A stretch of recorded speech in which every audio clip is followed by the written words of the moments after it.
Margaret sat in her living room, staring at the brochure her daughter had left on the kitchen table.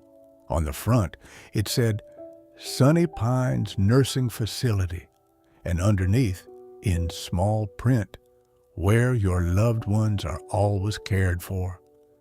She folded it in half, then in half again, and whispered to herself, Not yet. Not ever. Now, maybe you felt something like that yourself. Maybe someone you love has handed you a pamphlet or mentioned a facility or said the words that no one over 60 ever wants to hear. You can't keep living alone like this. And here's the thing they don't tell you. A nursing home is not your only option. In fact, it shouldn't even be your first. There are paths that let you keep your dignity, your independence, and your front door key. And today I'm going to walk you through every single one of them. But first, I want to tell you the story of a man named Harold, because what happened to him at 81 years old changed everything his family believed about growing old. Stay with me.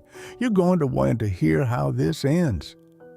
Harold Jenkins had been a carpenter for 47 years, built porches, fixed rooftops. He could still tell you the exact grain pattern of white oak versus red oak just by running his thumb across it. His hands had built half the decks in his neighborhood in Knoxville, Tennessee. But then came the fall. Not a dramatic one, not the kind you see in movies. He just stepped off the back porch one Tuesday morning to get the newspaper, and his left knee gave out. Just like that. He lay there in the wet grass for 45 minutes before the neighbor's dog started barking loud enough for someone to check. His daughter, Susan, flew in from Chicago the next day. She walked through his house, noticed the expired milk in the fridge, the pile of unopened mail, and a burn mark on the kitchen counter where he'd left the stove on. And that night, she made the call. Dad, I think it's time we talk about a nursing home. Now, Harold didn't argue.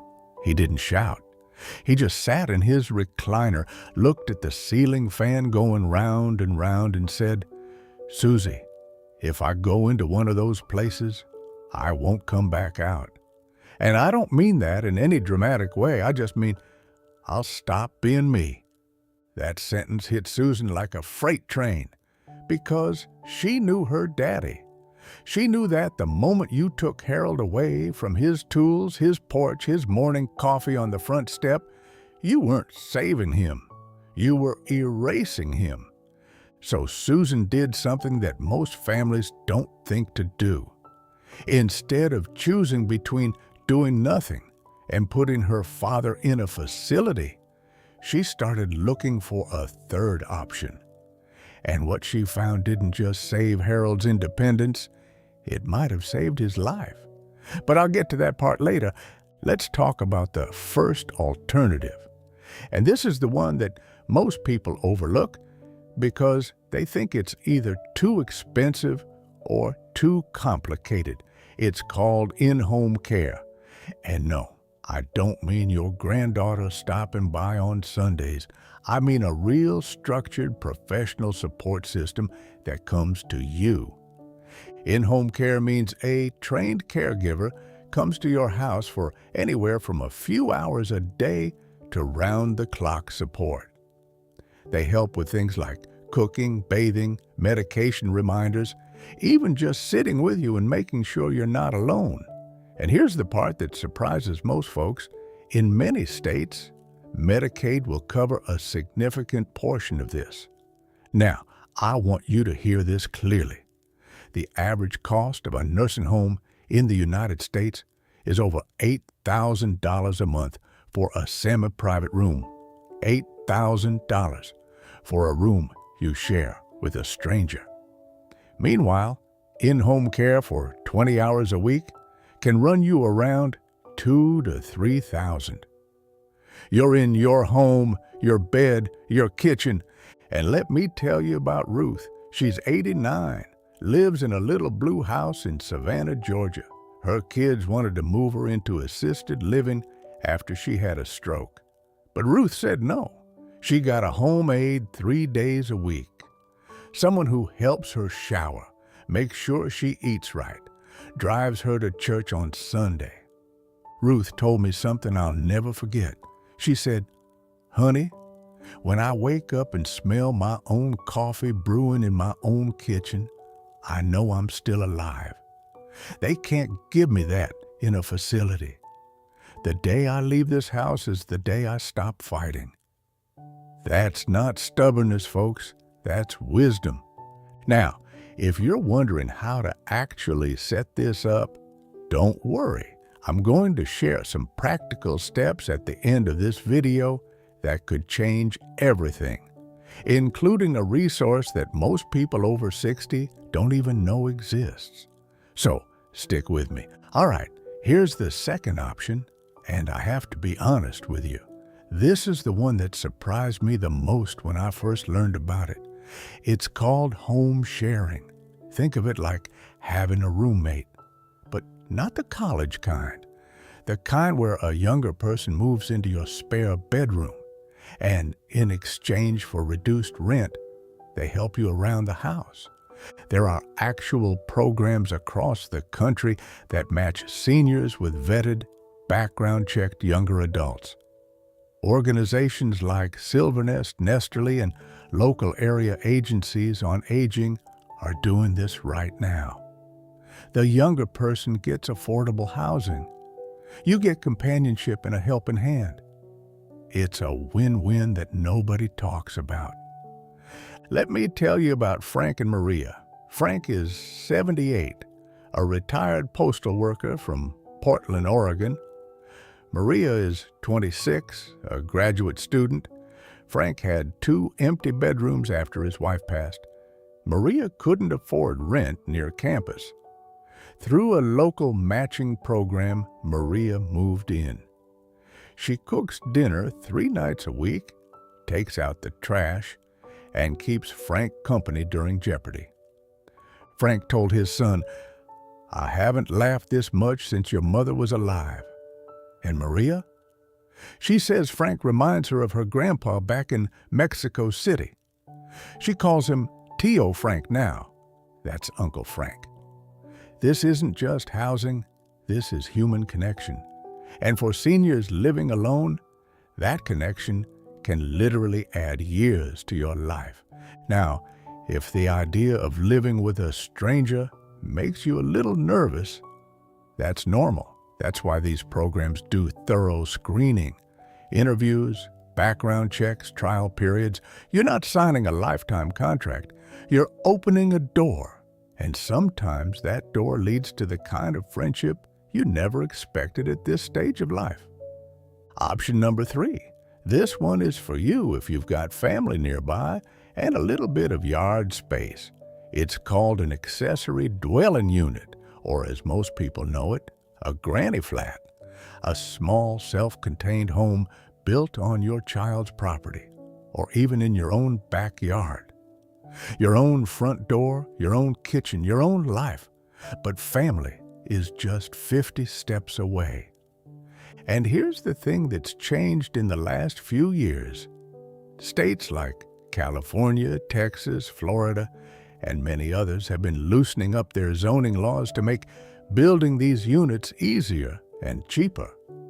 Some states even offer grants and tax incentives because the government knows that keeping seniors out of nursing homes saves everyone money.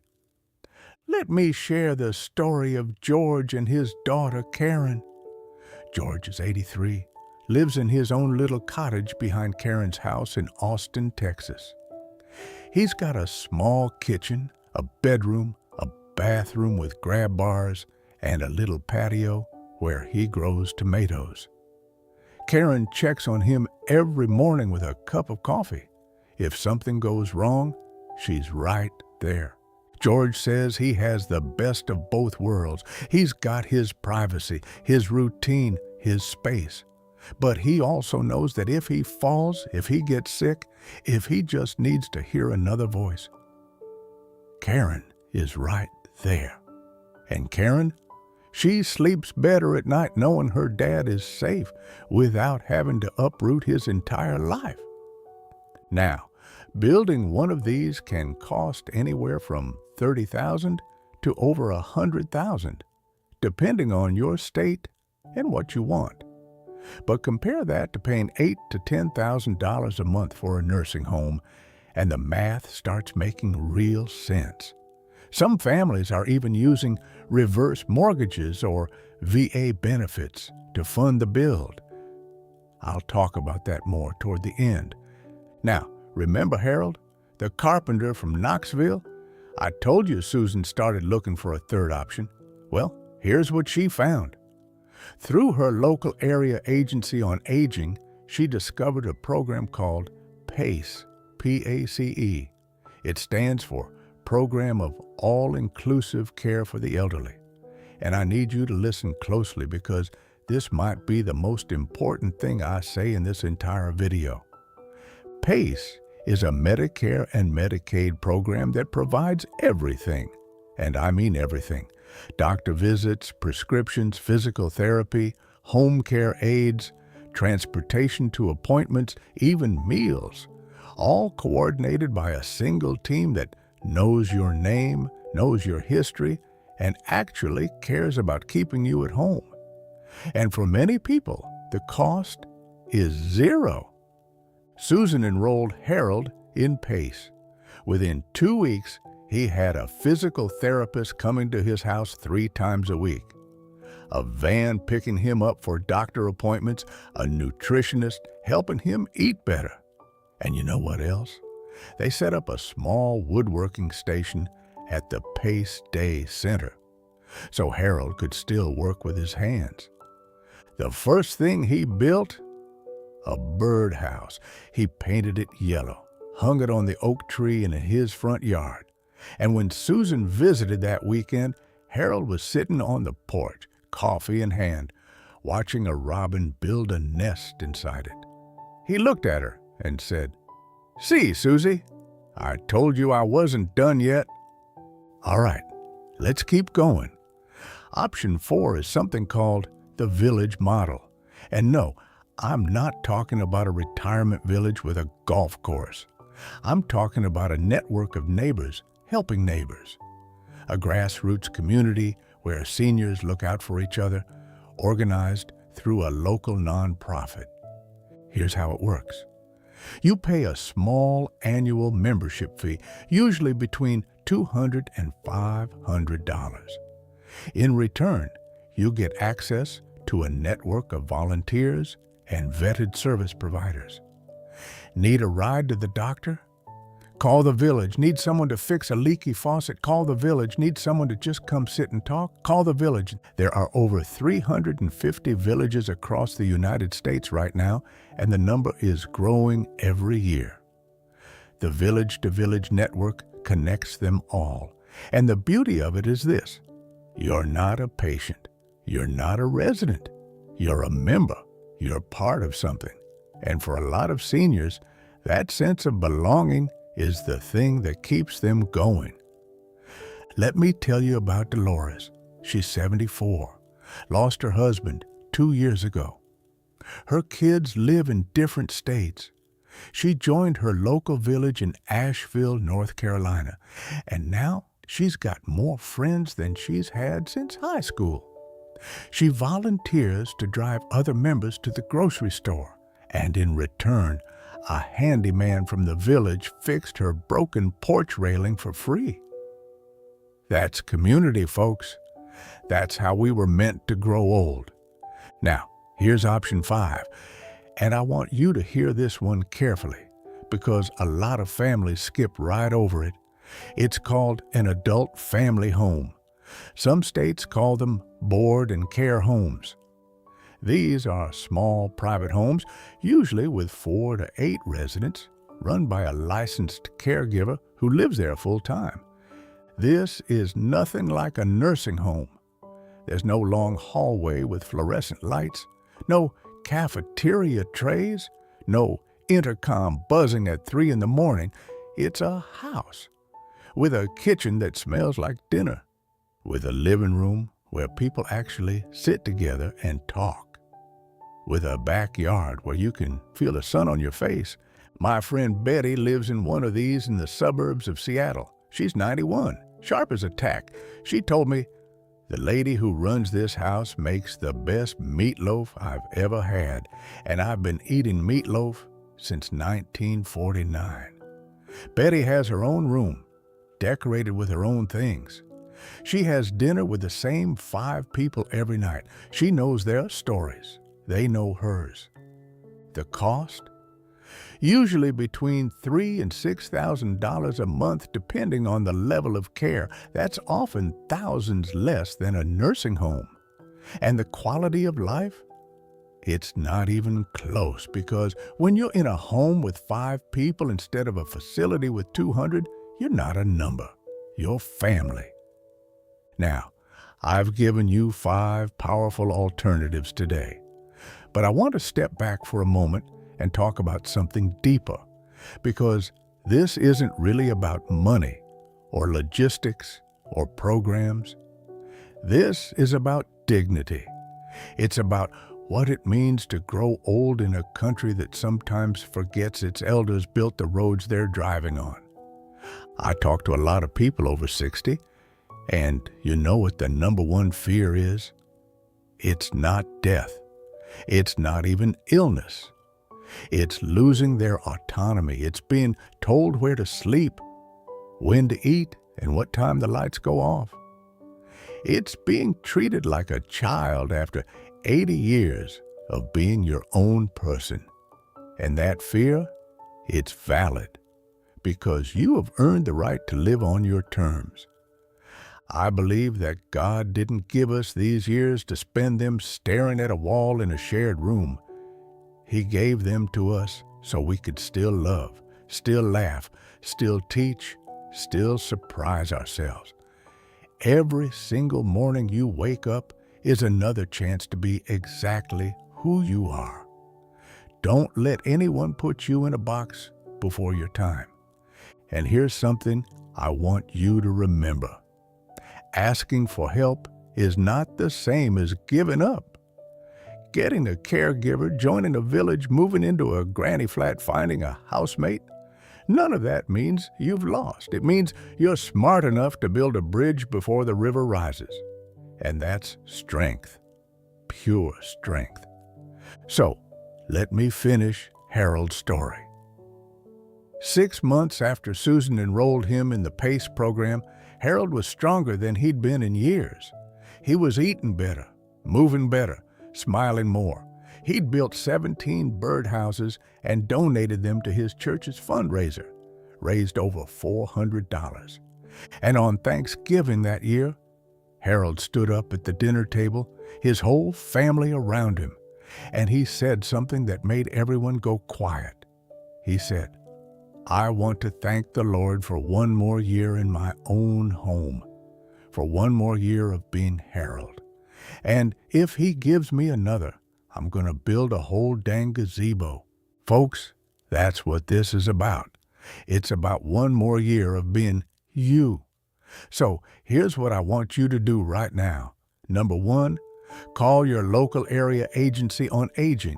Just Google your county name plus area agency on aging. They can tell you every program available in your zip code.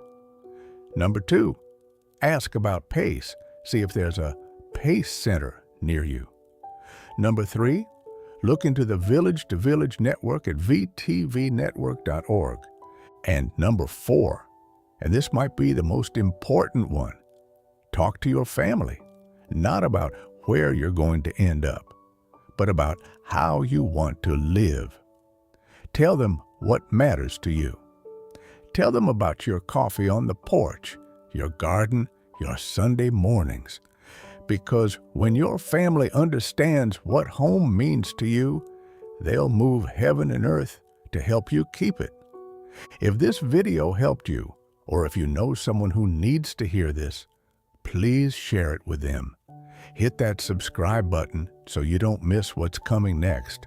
Because next week on Emotional Diaries, I'm going to tell you about a 76-year-old woman who refused to let her children put her in a home. And what she built instead will leave you speechless. Until then, God bless you, stay strong, and remember, your best years are not behind you. They're right here, right now. This is Emotional Diaries. Take care of yourself.